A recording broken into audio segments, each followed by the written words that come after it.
Sejam todos muito bem-vindos a mais uma série do nosso Pode Isso, doutora. Eu sou a doutora Carolina Cursi, muito prazer conhecer todos vocês. E para a gente seguir nessa nossa palestras, nessas nossas conversas com pessoas tão especiais, hoje eu finalmente, senhoras e senhores, consegui trazer ele, o pediatra, assim, excepcional, extremamente capacitado, que é um querido, que assim eu tenho conhecido e tenho ficado encantado com a postura, com o atendimento com as minhas pacientes. Então, com vocês, senhoras e senhores, Dr. Fernando Lamano, pediatra. E aí, Fê? Tudo bem? Tudo Seja bem, muito bem-vindo. Ele conseguiu, gente! se Ele encontrar. conseguiu. Então, primeiramente, Fê, muito obrigada de você disponibilizar o seu tempo, vir aqui conversar com tantas mamães que têm tantas dúvidas. Gente, eu levantei as perguntas mais, assim, top 5 da internet para trazer para você. Então, muito prazer, seja muito bem-vindo. A gente sabe que não tem roteiro, então fica à vontade, vambora. você está em casa, então é isso que é a minha intenção, conversar com as mulheres que estão nessa caminhada do maternar, que estão pensando em engravidar, que estão pensando em gestar, e é um mundo de muita dúvida, né? Então a gente sabe que hoje a internet é um mar de informação sem origem, sem procedência. Então, o meu intuito, quando eu criei o podcast, é isso: trazer as pessoas mais bacanas que eu conheço para dar informação para as pessoas. E para a gente começar, primeira pergunta, acredite se quiser, que está lá no top 5 da internet de pesquisa é: explica para a gente, Fê, qual que é a diferença do pediatra para o neonatologista? É o mesmo profissional? São médicos? Explica bem no beabá para a gente qual que é a diferença entre pediatra e neonatologista. Bom, antes de mais nada, obrigado pelo convite. É uma honra estar Fiquei aqui. super feliz. Tanta gente boa que passou por aqui, porque eu assisto. Todo neonatologista é pediatra. Tá. Então, vamos lá. Você termina a faculdade e você vai fazer uma especialização de pediatria, né? Tá. E quem termina a pediatria pode se especializar mais ainda. Então, você pode ser pneumopediatra, você pode ser cardiopediatra. E aí, numa das especializações do pediatra, tem a neonatologia. Tá. Que você faz um estágio a mais dentro da UTI neonatal, dentro do berçário, da maternidade. Então, todo neonatologista é um pediatra. Tá. Então, assim, quando eu falo de pediatra, eu automaticamente já posso pensar que nesse grupo tem neonatologista, é isso? Ou não? São grupos Quando separados? você fala de neonatologista, todos são pediatras. Tá, entendi. Mas nem todo pediatra é um neonatologista. Porque você pode terminar a especialização de pediatria e não fazer nenhuma outra subespecialidade. Tá, E aí você vai fazer pediatria geral. Você pode trabalhar em pronto-socorro, você pode fazer consultório. Um neonatologista, além de trabalhar em pronto-socorro, consultório, ele ainda pode fazer o atendimento dentro da maternidade. Tá. Tanto como funcionário da maternidade, trabalhando na UTI neonatal, na sala de parto, como você pode fazer isso de forma particular para o seu paciente. Entendi. Então, o neonatologista é o pediatra que pega o meu bebê? Que pega o seu bebê. Tá. E aí, quando você fala assim, pega meu bebê, como é que eu vou me enturmar do assunto, né? Então, tipo assim, bom, eu resolvi que eu vou ser mamãe, eu tô começando essa jornada, eu sei que eu tenho que ir atrás do obstetra, eu sei que eu vou ter o anestesista. Como que eu vou achar os neonatologistas? Quando que eu devo ir numa consulta com o neonatologista? Como é que é esse mundo? Porque eu vou ser bem sincera, né? Vocês sabem que eu sou tentante. Eu mesma, como, né, profissional, e olha que eu sou da área, né? Eu fico imaginando como deve ser difícil para elas que não têm esse convívio. Como é que é, Fê? Explica pra gente quando que eu devo procurar, aonde que eu procuro, ou é o médico que eu vou conhecer só lá na hora. Fala mais pra gente dessa atividade. Então, ótima pergunta, porque existe uma recomendação da Academia Americana de Pediatria e da Sociedade Brasileira de Pediatria de uma consulta pediátrica ainda no pré-natal. Então, essa consulta pediátrica ainda no pré-natal, ela pode acontecer geralmente ali entre o segundo e o terceiro trimestre. Eu acho interessante que seja ali entre 30 e 34 semanas de gestação, em que você pode conversar com um pediatra que vai te acompanhar no seu segmento. Tá. Se você puder e tiver o privilégio, você pode conversar já com o pediatra que é neonatologista. Ah, entendi. Por quê? Porque você pode contratar o pediatra para ir fazer o seu atendimento na maternidade.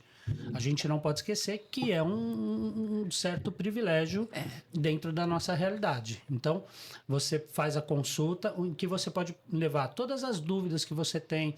O pediatra vai conhecer o seu pré-natal, vai saber como tem evoluído as intercorrências e vai fazer orientações sobre o atendimento da sala de parto, mesmo que ele não vá lá. Você precisa ter esse conhecimento. Então, pelo que você está explicando, quando eu passo com o pediatra, né, antes do bebê nascer, pelo que você falou, então no terceiro trimestre, mas por volta ali de acima de 30 semanas, é mais ou menos isso. Perfeito. Então, se para quem está ouvindo a gente agora no nosso Pode Isso, doutora, eu tô já de, sei lá, 35 semanas, ainda dá tempo? Dá tempo. Você pode fazer essa consulta um dia antes do parto. A única coisa é que é interessante que você faça antes, porque você passa em consulta e sempre depois da consulta aparece um monte de dúvidas, você sabe disso, com as gestantes também. Ai, doutora, esqueci de te perguntar isso. E aí você tem um tempo ainda para elaborar, para tirar novas dúvidas e se preparar, ir atrás de informação que foi discutida em consulta. Então você passa com o pediatra, em que você vai ter um conhecimento ali, o pediatra vai conhecer como é que foi a gestação e vai fazer orientações sobre o atendimento da maternidade, seja na sala de parto, seja no alojamento conjunto, e tirar aquelas dúvidas de primeiros dias, que são básicas, que todo mundo tem, sobre cuidados, higiene. Entendi. E aí, vamos supor, passei com o doutor Fernando e eu posso te chamar para ir recepcionar o meu bebê. Sim. Joia, porque você é neonatologista. Eu sou pediatra, neonatologista e eu faço esse atendimento em sala de parto e maternidade. E aí, como é que funciona o neonatologista na sala de parto? Vou pedir para você explicar bem, porque essa pergunta é a quarta de pesquisar. Então, assim, o que o neonatologista... Por que é importante o neonatologista estar lá na sala? Se eu estou tentando parto normal, por que eu preciso, já que parto normal é normal? Então, assim, eu queria que você desmistificasse a presença do neonatologista na sala de parto. Quando que entra, quando que não entra? Tem que avisar só no dia? Como é que é? Então vamos lá, essa pergunta pode ser tanto para quem está levando um pediatra como não, né? Porque assim, a Sociedade Brasileira de Pediatria tem batalhado muito para que todo recém-nascido tenha um pediatra em sala de parto. Um pediatra neonatologista. Isso tanto em maternidade pública como maternidade particular. Então, se a gestante for ter o parto em qualquer maternidade, por exemplo, de São Paulo, vou falar da nossa realidade, terá um pediatra neonatologista atendendo ela na sala de parto. Então, quem recepciona o bebezinho durante o parto, então o bebezinho nasceu, eu tirei o bebezinho, eu vou sempre entregar para um neonatologista. Não é uma enfermeira, não é uma auxiliar de enfermagem. A recomendação é um pediatra, é isso? Que tenha um pediatra, tá? Que esse pediatra saiba fazer o atendimento neonatal. Então, é porque eu estou falando isso porque também é um privilégio da nossa cidade de São Paulo de ter pediatras neonatologistas na sala de parto. Quando você vai para alguns lugares do Brasil, nem sempre você vai ter um neonatologista. Às vezes você vai ter um pediatra que fez estágio na maternidade e que vai poder fazer aquele atendimento. Tudo bem? Então, o que o pediatra faz? Assim que a gente recebe o bebê, o ideal, se o bebê tiver com boa vitalidade, é que esse bebê seja devolvido e colocado no colo da mãe. Então é lenda, né? Essa história que pega o bebê, tira o bebê da sala, vai deixar longe, a mãe não faz o contato inicial. Como é que é a sua experiência? Então, essa humanização que a gente tem trazido cada vez mais para a sala de parto, ela vem também das orientações da Sociedade Brasileira de Pediatria. Quando eu terminei a residência, a gente pegava o bebê e levava o bebê para o berço para atender, aspirar, enfiava uma sonda no nariz. Então, isso era uma orientação. E ainda bem que a gente evoluiu nesse sentido. Então, um bebê que nasce com boa vitalidade, aquele bebê que quando você tira já está chorando, ele deve ser colocado direto no colo da mãe. E aí, ali, a gente já está vendo se está tudo bem, vai ficar ali no colo da mãe o tempo que precisar. Importante que o clampeamento do cordão tenha que acontecer quando ele parar de pulsar. E aí, depois que clampear o cordão, que é quando a gente corta o cordão umbilical, o bebê continua no colo da mãe. Tá. Né? E ali, naquela primeira primeira hora de vida, que é a tal Golden Hour, a gente pode, se tudo corroborar para isso, iniciar inclusive a amamentação. E depois que tiver todo mundo acomodado, que o bebê nasceu, ficou no colo da mãe, que está tudo bem, aí a gente pode levar o bebê para o berço, coisa que a gente fazia de imediato antes, e aí fazer uma avaliação física, o exame físico, fazer a burocracia que a maternidade demanda. Identificação, aquelas coisas. Tá, então quando o bebezinho nasce, se tudo estiver bem, pode ficar com a mãe. Pode ficar com a mãe. E deve, assim, se tudo estiver bem, deve ficar com a mãe. Tá. No colo da mãe. E a gente, óbvio, tem que pensar se essa mãe tem condição de receber. Às vezes, né, uma cesárea de urgência, alguma situação que possa impedir, mas mesmo assim o bebê vai ficar na sala de parto. E se não puder fazer a Golden Hour no colo da mãe, pode fazer no colo do pai, tá? Gente, Isso é agora isso foi uma senhora surpresa aqui. Então pode fazer com o pai. Pode fazer com o pai. Recentemente eu tive numa sala de parto em que a mãe não estava sentindo bem e o pai pediu, ele mesmo estava super envolvido, ele pediu, pode ficar no meu colo? Claro. Então, ao invés de ficar no berço, fica no colo do pai e fica ali, esperando a mãe recuperar e tudo mais. Entendi. Só não vai mamar. Aí, né, gente? Aí a gente tá pedindo muita modernidade pro mundo. Não. Também tá bom, os maridos ali do lado, ajudando e tudo mais. Vamos lá. Falando em humanização, então, hoje eu tô aqui recebendo o Dr. Fernando Lamano, pediatra, neonatologista, uma pessoa muito querida, que tem feito muito atendimento com a gente. Ele é da linha da humanização, eu acho que isso é muito importante. E pela experiência, sem brincadeira, menina, ele passa uma tranquilidade pra gente, que assim, eu acho que é isso que eu fiquei tão encantada com o seu serviço, a tranquilidade que você passa para as minhas pacientes, na nossa gemelar. Nossa, foi de verdade, assim. Eu tive com eles hoje. Ah, que legal, elas estão bem? Também. Então tá bom. Então eu acho isso que é muito legal. Então, partindo... Posso fazer só uma observação, Carol, que é importante, porque humanização é uma coisa, gentileza é outra. Tem muito serviço de maternidade que é gentil, mas não é humanizado. Tá? Então é importante a gente enfatizar isso, que a humanização ela é um conjunto de medidas que a gente toma, por exemplo, realizar a Golden Hour, de bebê nascer, ser colocado no colo da mãe, de você incentivar o aleitamento materno ali ainda na primeira hora, isso é humanização. Eu posso ser gentil tirando o bebê da mãe, levando e sendo super gentil com a família. Tá. E não ser humanizado. Isso que eu ia entrar com você, né? Então, o que é a questão da humanização no atendimento ao bebê na sala de parto? Explica pra gente. Você fez aí esse comparativo com a gentileza, mas assim, por que eu vejo, né? A gente, às vezes, entende os termos errados, essa questão de falar de humanização e tudo mais, né? Então, para a pediatria, como é que está esse movimento da humanização? O que é essa humanização na sala de parto?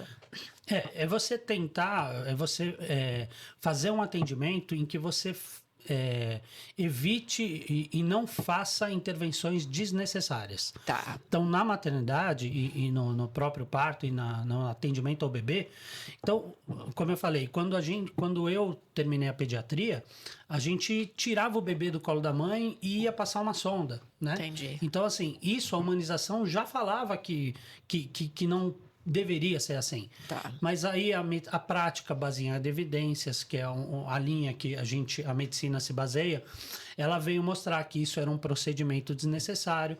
Então, quando a gente está falando de humanização na sala de parto, e a gente nunca deve esquecer também de que alguns procedimentos podem e devem acontecer se necessários, né? Tá. Então, todo pediatra que está lá, a nossa ideia é de que se nasceu bem, a gente vai colocar esse bebê no colo da mãe, a gente vai incentivar a amamentação, a gente vai evitar procedimentos desnecessários. Mas se precisar, a gente tem que estar pronto para atender. Porque, afinal de contas, é você que tem a questão do conhecimento, você que é o profissional ali na sala e é você que é responsável, né, para esse bebezinho. Eu falo, eu quero ser levado para a maternidade para não fazer nada. Exato. E para evitar que os outros façam coisas desnecessárias. Então eu adoro quando eu vou e simplesmente eu deixo a coisa acontecer. Eu não, até a luva eu não sujo. Isso é uma excelente dica. Se o seu pediatra não trabalhar durante a sala de parto, meninas, significa que o bebezinho está nota E tá 10. ótimo. Então, por falar em nota, explica pra gente. O que é a nota que o meu bebezinho ganha quando ele nasce? Para vocês, meninas, o termo é índice de Apgar. Mas por que essa questão? Por que eu tenho que ter nota? Já nasce com nota? Qual que é a importância de ter essa nota? Todo mundo faz? Todo bebezinho recebe essa nota? Essa nota é importante para quê, Fernanda? Acho que eu queria que você explicasse para elas. Então, essa é uma nota que avalia a vitalidade do bebê. Não é uma nota que determina se nós pediatras vamos intervir ou não. Então, o que é o que você está falando? Que é o score de Apgar.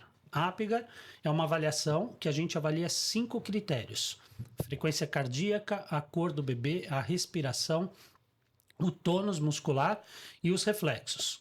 Para cada um desses 5 critérios, a gente dá uma nota de 0 a 2. Tá. Então, seria uma nota de 0 a 10, tá? E a gente dá a nota no primeiro minuto de vida e a nota no 5º minuto de vida.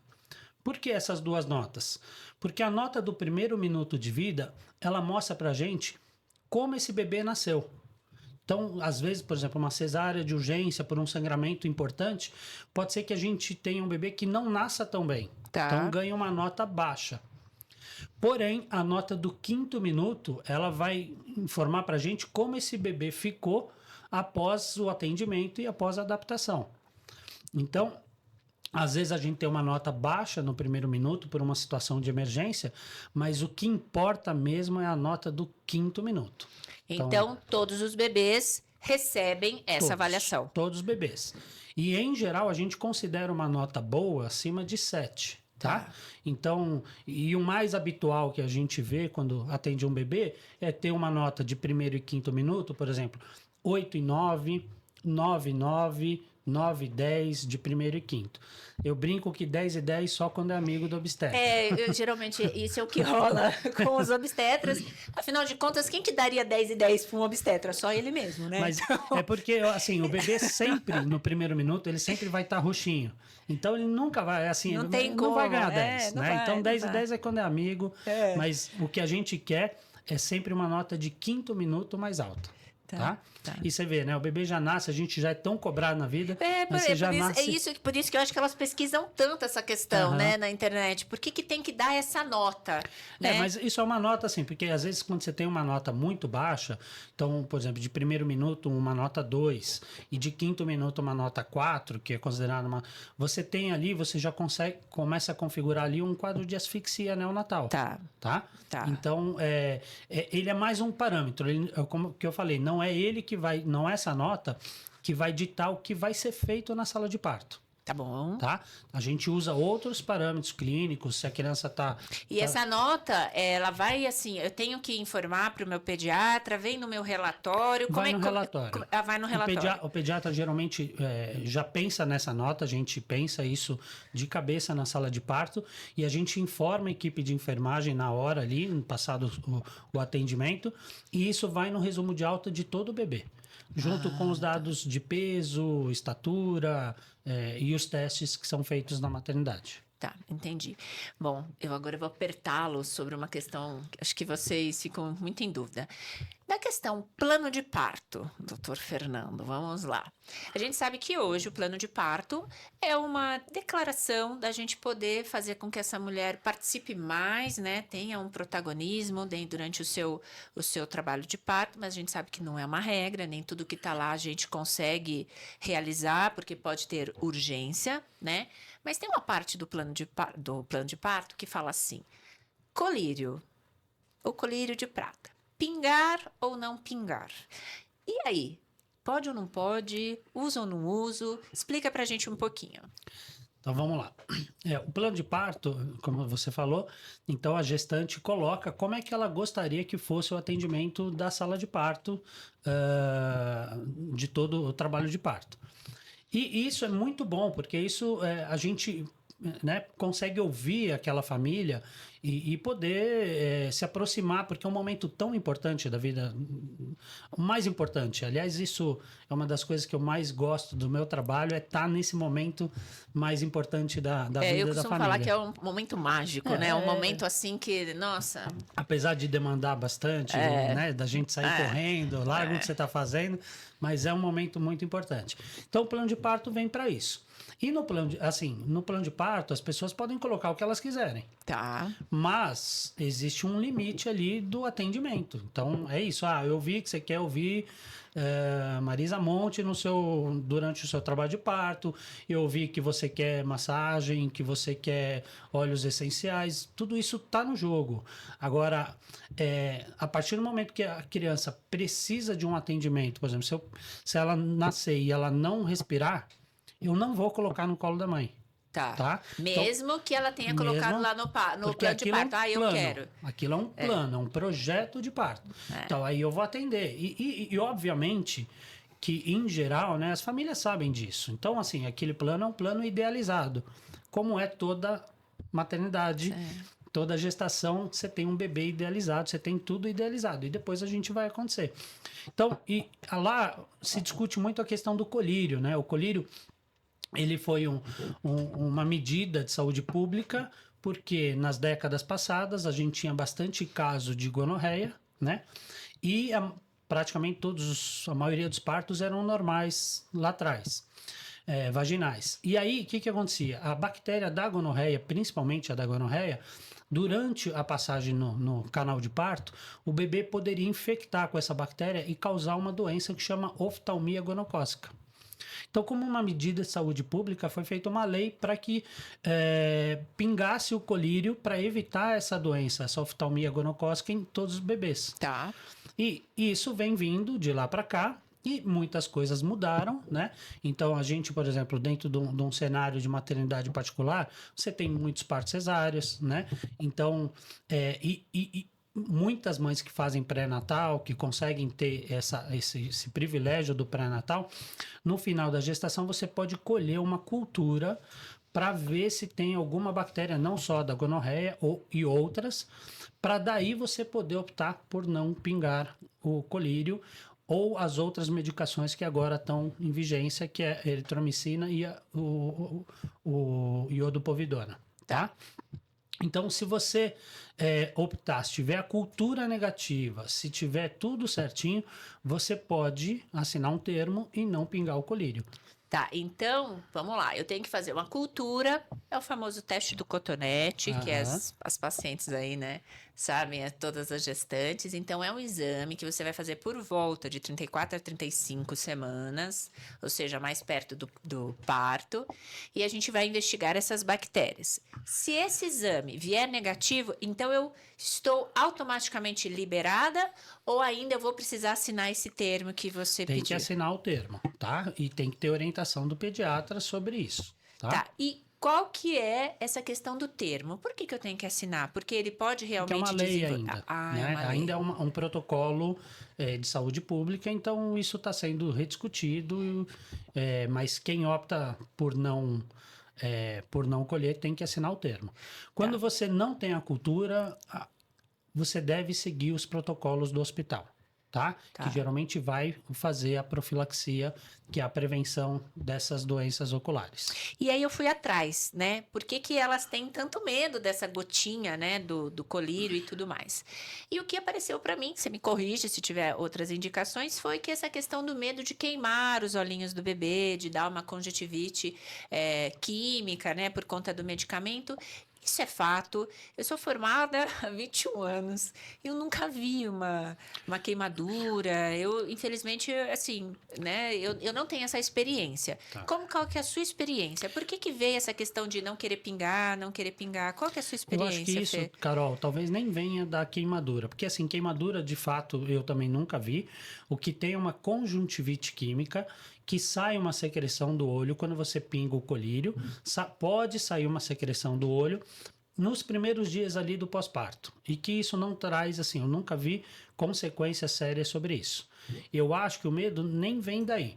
O medo vem de uma questão do atendimento do parto, né? Um Tá. atendimento com muitas intervenções, um atendimento que você, como obstetra, já acompanhou bastante isso, em que você tinha muitas medidas, a mulher não tinha direito a se hidratar durante o parto, Sim. das questões que envolvem a violência obstétrica. Então, em geral, a partir disso, você tem um movimento que vai para o outro lado, né? Eu quero evitar todo tipo de intervenção. E existe um meio termo ali, que é eu também lugar sou da turma seguro, do meio, que é um lugar seguro, né? Em que você pode pensar, você pode discutir algumas intervenções, mas tem coisas que não dá para abrir mão em termos de segurança, né? Tá. Eu acho que isso é importante. Entendi. Então, para a gente entender a questão do colírio de prata, tem regra, né? Que é uma lei. Se eu tiver toda negativa e optar por não pingar, eu tenho que assinar esse termo, que isso não é uma... por que a gente está reforçando e explicando para vocês, meninas, que estão acompanhando aqui o nosso podcast com o Dr. Fernando, neonatologista e pediatra, por que vocês não se assustem, né? Se chegar lá na hora da sua maternidade, você fala assim, ó, no meu plano de parto está escrito que eu não quero que coloque o colírio. E aí vira e falar, então você tem que assinar esse termo. Então, é uma coisa que é esperada. A intenção da gente que está conversando desses assuntos, meninas, é isso, dar essa orientação para quando acontecer com vocês, vocês já sabem o porquê que está assinando. É isso. E é importante, assim, na dúvida, siga o protocolo do hospital, porque, assim, os protocolos hospitalares, eles têm coisas boas e coisas ruins. As coisas boas são padronizar a conduta, você conseguir medir resultado, né? Então, assim, não vai estar errado. Tá. Não vai estar errado.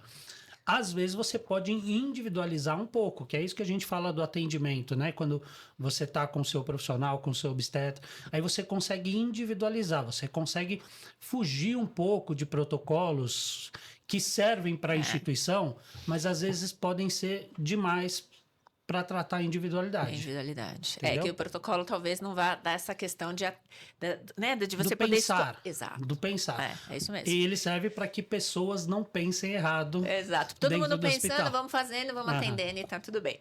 Então, acho que partindo desses pressupostos que eu estou falando de plano de parto, você já sabe qual é a próxima pergunta. Vitamina K. Então, também é uma questão, eu vejo muito essa questão, eu sou contra fazer a vitamina K, coitado do bebezinho. Como é que é? Explica pra gente, Fê. Vitamina K, pode, não pode? Faz, não faz? Deve. Aí, nossa, gente. Deve. Cameraman, você registrou bem essa cara dele do Deve, porque esse vai virar, com certeza, a minha próxima figurinha lá no meu canal. Deve fazer. Então, bora. Então, explica. Tá, então vamos lá. A vitamina K, ela é a primeira suplementação que a gente faz para um bebê e que visa evitar um negócio que chama doença hemorrágica do recém-nascido. A doença hemorrágica do recém-nascido ocorre por alguns fatores da coagulação do bebê não funcionar bem e fatores esses que dependem da vitamina K. Tá. Então, e que se a criança não suplementa, ela tem um risco de ter sangramentos. Desde sangramentos leves. Tá. Então, por exemplo, vai fazer o teste do pezinho ali, furam o pezinho e não consegue estancar aquele sangramento, né? Até sangramentos mais intensos, sangramento intestinal, sangramento vaginal. Então, é um procedimento de rotina hospitalar de cuidado de recém-nascido. Onde que entra a discussão? Que alguns lugares, até um tempo atrás, você poderia fazer essa vitamina K por boca, para evitar uma injeção, porque ela é feita de forma injetável. Então, isso é super difícil de achar, não é uma conduta usual. Então, em geral, vale a pena, o bebê nasceu, você já faz a vitamina K no hospital. É mais segura, Tá. dose única. É feito na sala de parto? Como Ela é que pode ser feita depois. Tá, Tá? não Alguns tem, então lugares não tem, fazem na sala de parto. Não tem assim um protocolo. Nasceu, tem que receber a vitamina K Ali, em 1 não. hora, 2 horas. Não, Não. ali a gente vai cuidar dessa adaptação que eu falei, da Golden Hour. Por isso que existe esse caminho da humanização, por isso que existe a Golden Hour, porque na primeira hora de vida eu não preciso fazer injeção no bebê, né? Tá. A não ser que ele precise por Algum outro uma questão fator. de reanimação. Mas, do contrário, ele pode ser adaptado. A hora que ele passar pelo berçário, ele pode receber essa vitamina K. Entendi. Mas agora a pergunta que não quer calar. Eu não quero fazer. Eu não quero que meu bebezinho leve uma picada. E aí? Tem autorização? Assim como o colírio, eu posso assinar um termo e ficar responsável? Não, Como é que funciona agora? não. É lei? Como é que é? Os hospitais em geral nem têm termo para isso. Aí a gente entra em processos mais complexos do tipo, eu não quero que meu filho ou minha filha recebam uma transfusão sanguínea com indicação. Eu não quero que entube se precisa entubar. Aí é outros Entendi. procedimentos, claro, que cada um com a sua gravidade, mas isso é protocolo de cuidado de recém-nascido. Então, pessoal, não adianta colocar No plano de parto para não fazer vitamina K.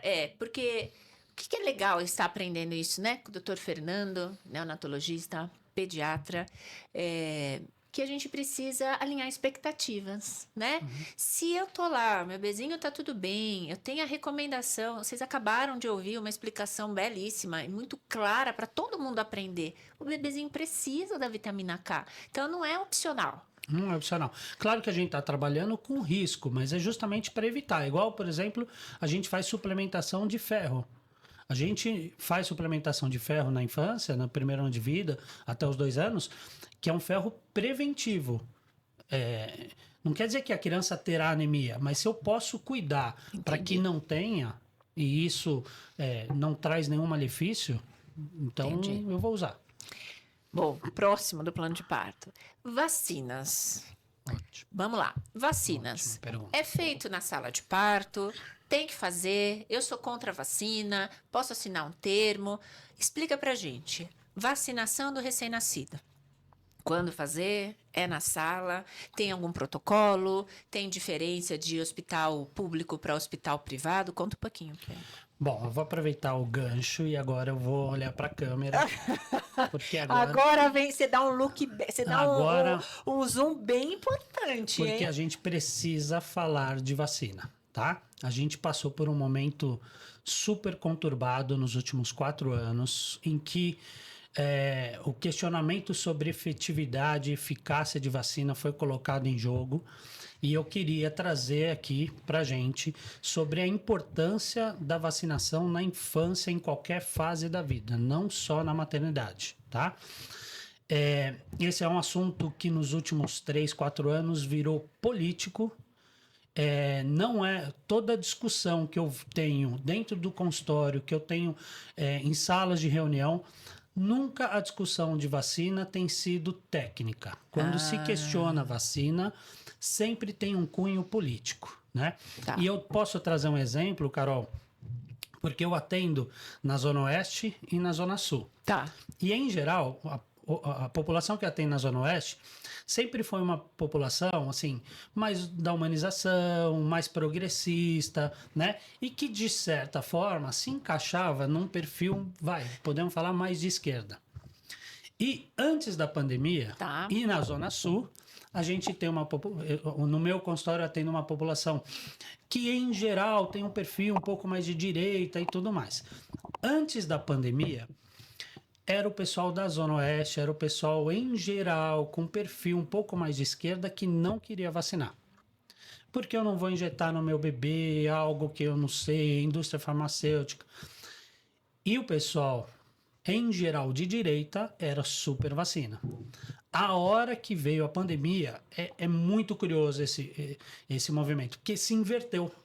Olha. Então, nós temos um pessoal que, em geral, com perfil de esquerda, super a favor de vacina, e um pessoal com perfil mais de direita contra a vacina.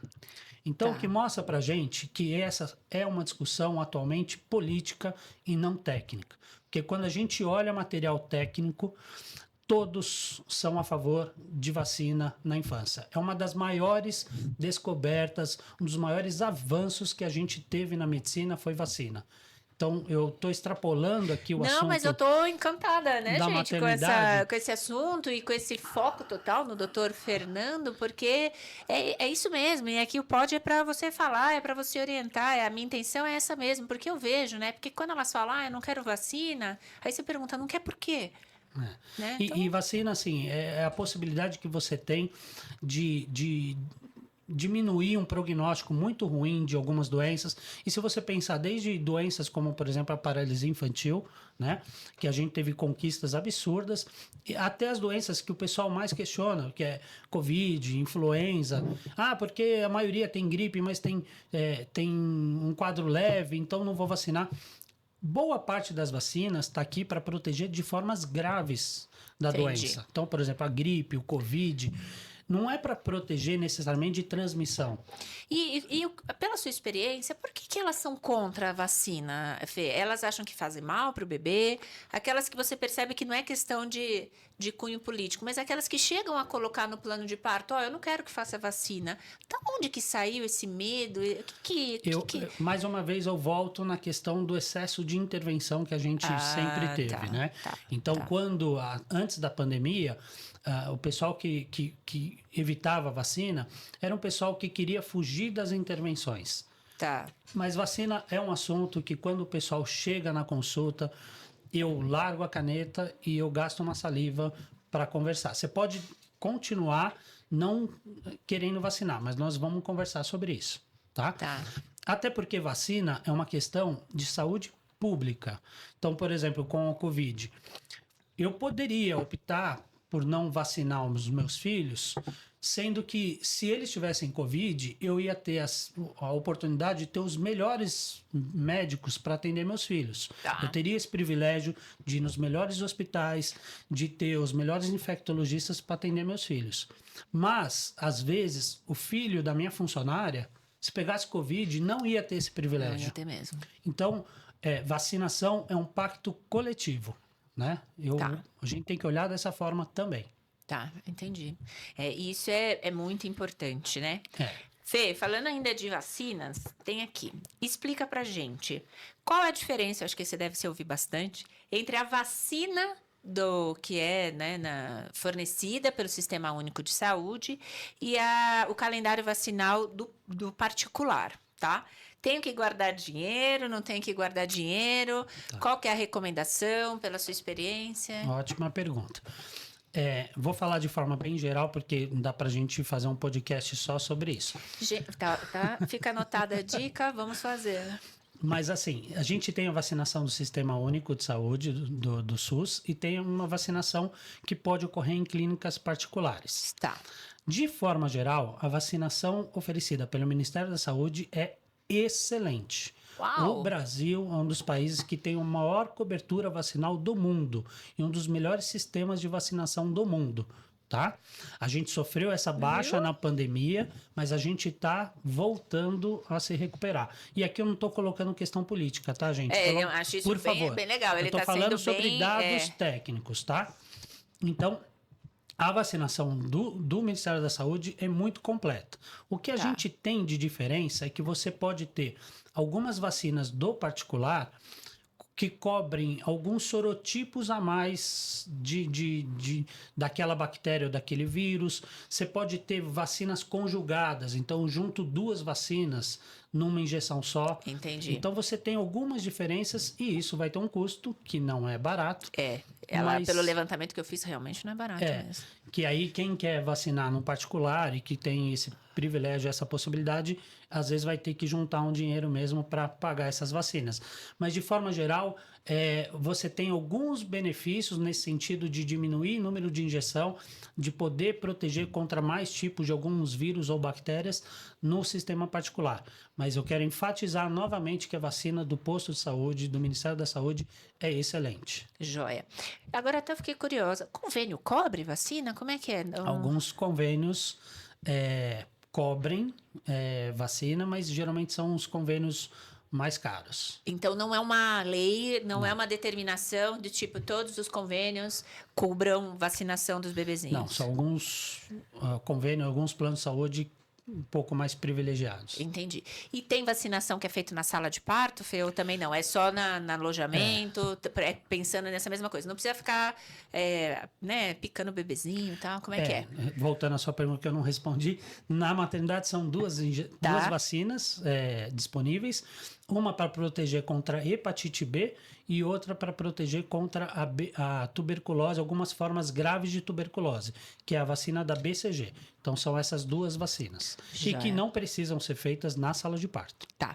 Bom, e aí o bebezinho nasceu, teve um excelente atendimento, você conseguiu, né, acolher o desejo da paciente e tal, das decisões dela. A gente foi para o quarto, né? Fala para mim, quanto tempo que o bebezinho geralmente fica internado? Qual que é a recomendação? Ah, doutor, porque eu vi a minha vizinha ficou 72 horas. Ah, eu fiquei 48 horas. Afinal de contas, quanto tempo um bebezinho deve ou tem recomendação para ficar internado, Fê? Fala. Tá. Então, em geral, a internação saiu da sala de parto e atualmente o bebê, a recomendação é que saia da sala de parto junto com a mãe, Tá. se for uma cesárea, que vá para a recuperação anestésica junto com a mãe, e que a internação ela vai durar pelo menos 48 horas, tá? Tá. Então, em geral, 48 a 72 horas, a média, porque uma das coisas principais é que o teste do pezinho, ele só pode ser colhido após 48 horas de vida. Então, geralmente, você espera a coleta do teste do pezinho para ter alta. Tá. E claro que isso vai depender de intercorrências maternas e de intercorrências com o bebê, se sai antes ou não. Olha, pessoal, a gente não combina roteiro antes, e acho que é isso que deixa a conversa tão natural, mas eu acho que ele leu o meu pensamento, porque a próxima pergunta é: teste do pezinho. Fui fazer a visita na maternidade e tem o normal, o semi-ampliado e o ampliado. Qual fazer? Vamos lá. Também uma questão de privilégio. Eu posso falar aqui de testes em geral, tá? Eu vou falar... Tá. Porque a gente tem na maternidade teste do pezinho, teste do olhinho, teste do coração, teste da língua e o teste auditivo, teste da orelhinha. O bebezinho, como ele é examinado, gente. Na verdade, o que eu acho importante a gente falar é que todos esses são testes de triagem. Ou seja, a gente tenta pegar o máximo de crianças que possa ter algum problema, mas eles não são testes de diagnóstico. Então, se falhar no teste, não quer dizer que tenha um problema. Tá bom. Tá? Tá. Então, vamos supor, falhou no teste da orelhinha. Pode ser que tenha líquido amniótico no ouvido e que esteja impedindo esse teste de vir positivo. Tá. Então, geralmente a gente recomenda voltar em um mês para refazer o teste. Tá bom. Tá? E assim são com todos os testes. O teste do pezinho, a gente tem o básico, o ampliado, o avançado, isso vai depender da classificação de cada maternidade. O básico é aquele oferecido pelo Ministério da Saúde. E qual que é o objetivo do teste do pezinho? Você, através de algumas gotas de sangue que você pega com 48 horas de vida, você poder detectar doenças que o bebê possa ter já ao nascimento, mas que ainda não manifestaram. Legal. Então isso é tão legal quanto vacina. Tá. Porque às vezes você consegue intervir naquelas doenças de forma antecipada e evitar sequelas. Por isso que cada vez mais se estuda para ampliar mais esse teste do pezinho. E, obviamente, mais uma vez, eu tenho que falar disso, a gente está falando de privilégios de poder pagar um teste. Porque eu vou fazer agora uma pergunta que eu vou dar aquela apertada no doutor Fernando, porque a gente já entendeu que é questão de privilégios. Se eu não tiver dinheiro, eu tenho uma condição restrita, né? Vamos fazer melhor assim. Eu escolho fazer um teste do pezinho ampliado ou eu foco esse dinheiro para vacinação? Agora, rufem os tambores, eu quero saber o que ele vai orientar. É tranquilo, porque a vacinação é muito mais cara. Então, assim, entendi. O que você vai economizar no teste do pezinho, você não vai pagar um mês de vacina. Entendeu? Entendi. A vacina dos 2 meses. Então, mas eu acho que se a gente tiver, de forma geral e estatística, se tiver um teste básico e a vacina do Ministério da Saúde, qualquer dinheiro né, que você economizar, use para cuidar dessa mãe, dessa puérpera, para cuidar desse bebê, né, para poder... aonde a família estiver precisando. Porque com isso a gente já garante uma boa proteção. A gente precisa falar disso, né? Então, se aquela família que está ouvindo a gente e está passando por essa dificuldade de pensar, meu Deus, pagar um teste do pezinho ampliado para mim vai pesar, eu posso ficar tranquilo se eu sair da maternidade com o teste do pezinho básico, Básico. com as vacinações realizadas na maternidade e seguir com o meu calendário vacinal no SUS. Sim, pode ficar tranquilo, porque a gente, obviamente, está falando de medidas de saúde pública, né? Então, isso acaba tendo impacto. Tá. Então, se nascer dentro de um serviço hospitalar, se tiver acesso a isso, a gente já está fazendo bastante. E claro que a gente quer cada vez oferecer mais, né? Entendi. Olha, pessoal, eu tô encantada com esse nosso episódio. Fala aí, galera. Esse episódio tá assim, tá rico e tá muito esclarecedor, de uma maneira leve, de uma maneira muito legal de estar entendendo. Eu ficaria aqui umas 3 horas, passaria uma tarde conversando com o doutor Fernando Lamano, neonatologista e pediatra, mas estamos no mês do Agosto Dourado. Começamos o mês da Golden Hour, do mais amarelo para nós que cuidamos de bebezinhos. Então, eu queria agora, para fechar o nosso bate-papo, que você falasse da importância da amamentação e se realmente tem algum bebezinho que não consegue amamentar, não consegue, já tem que ir para a fórmula. Queria que você explicasse para a gente, eu acho que não sou só eu, mas acho que muitas das pessoas que estão acompanhando a gente aqui, a gente está encantado com a maneira que você explica as coisas para a gente. Então, fala pra gente sobre amamentação. Preto no branco, é importante, não é importante? O Agosto Dourado desse ano é para a gente combater a desigualdade, porque bebês de família de um nível social, né, menor, eles param mais precocemente a amamentação, então a gente vê essa desigualdade até no quesito de quanto tempo de amamentação. Então eu queria ouvir de você suas considerações sobre a amamentação nesse mês tão importante para a gente. Vamos lá. Vou começar só fazendo uma introdução. Condição socioeconômica é importante em vários desfechos de saúde, inclusive, por exemplo, o desenvolvimento infantil. Tá. É uma das principais causas de um mau desenvolvimento infantil. Mas vamos falar de amamentação. A gente falou aqui de medidas de saúde pública. A amamentação é uma das principais medidas de proteção da infância que a gente pode ter, tá? Então, daria para fazer um podcast só para falar de benefício... Gente, anota aí, é o segundo convite já que a gente vai fazer para o doutor Fernando. Só de benefício de aleitamento materno, o quanto isso é importante, o quanto isso evita doenças de curto, de médio, de longo prazo. Mas a gente sabe a dificuldade, né? Então, eu tenho batido na tecla do privilégio, inclusive amamentar também tem um cunho de privilégio, né? Você vê muitas mães, muitas famílias saem e tem consultora de amamentação e tem isso. Então, isso não é a deixa realidade. a rede de apoio, você ter uma rede de apoio que te ajude. Então, a amamentação é uma coisa muito importante na saúde pública.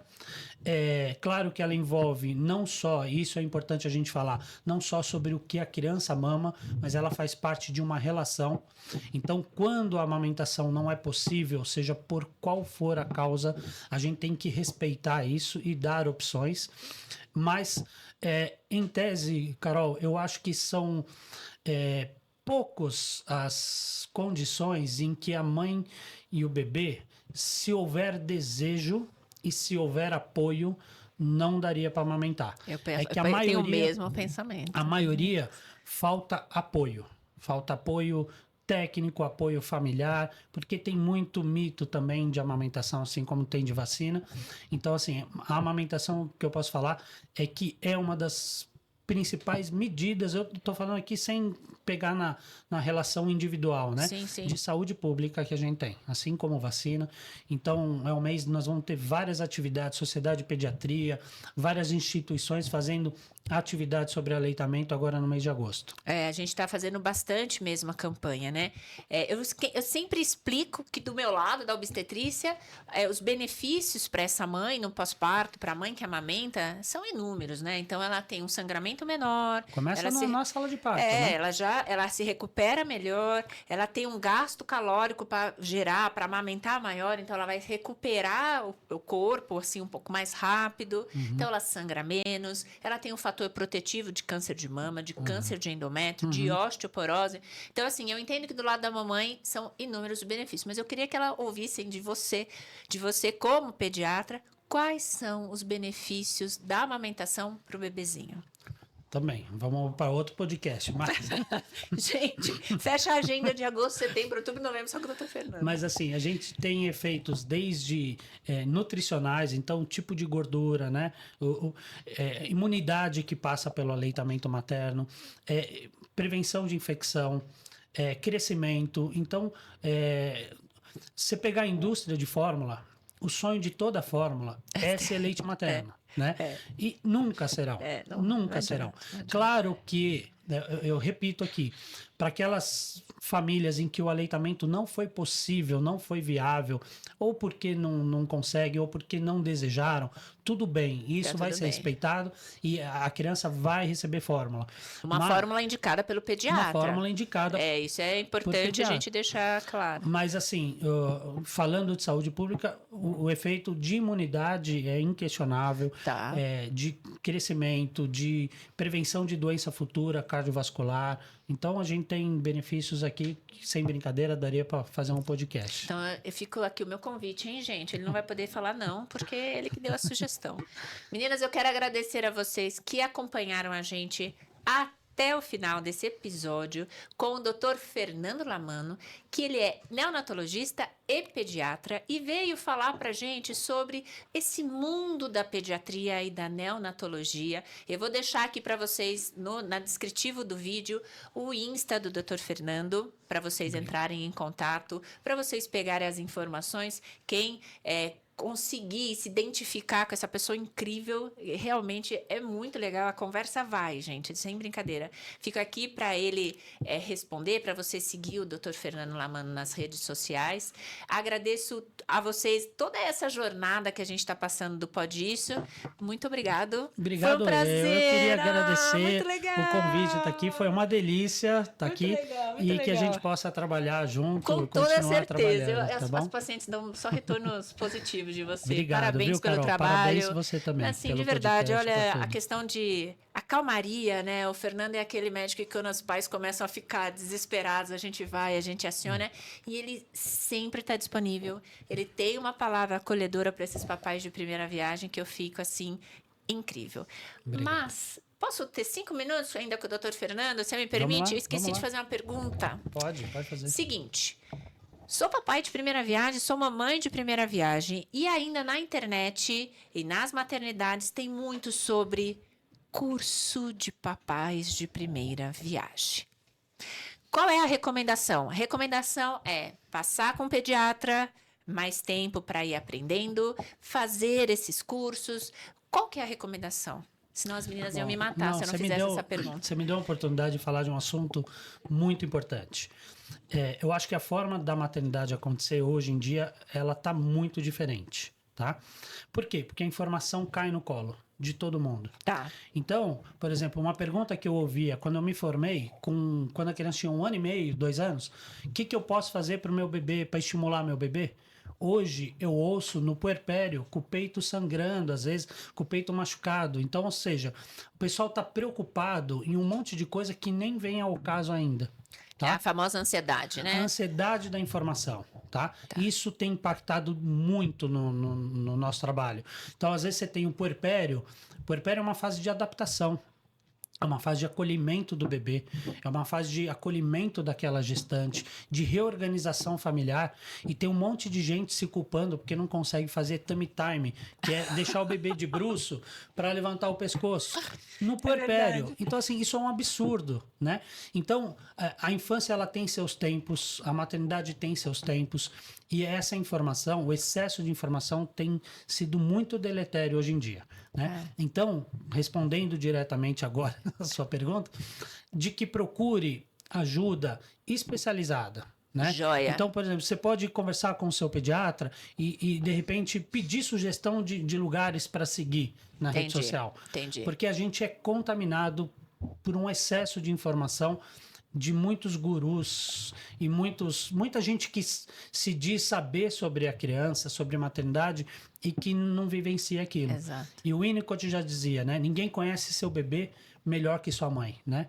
Então, olha, foi incrível, assim. Eu acho que essa frase para nós encerrarmos esse episódio do nosso Pode isso, doutora, com a participação especial do doutor Fernando Lamano, que deixou um recado, né, direto e reto, principalmente das principais dúvidas que as mamães e os papais têm aí na jornada. Agradeço, Fê, Obrigado, mais uma vez. obrigado. Quase esqueci de fazer a pergunta do curso, mas é que todas elas perguntam, devo ou não devo? É difícil, tem tanta oferta que é difícil você saber o que é bom na internet. Exatamente. Meninas, obrigada e até o próximo Muito episódio. obrigado.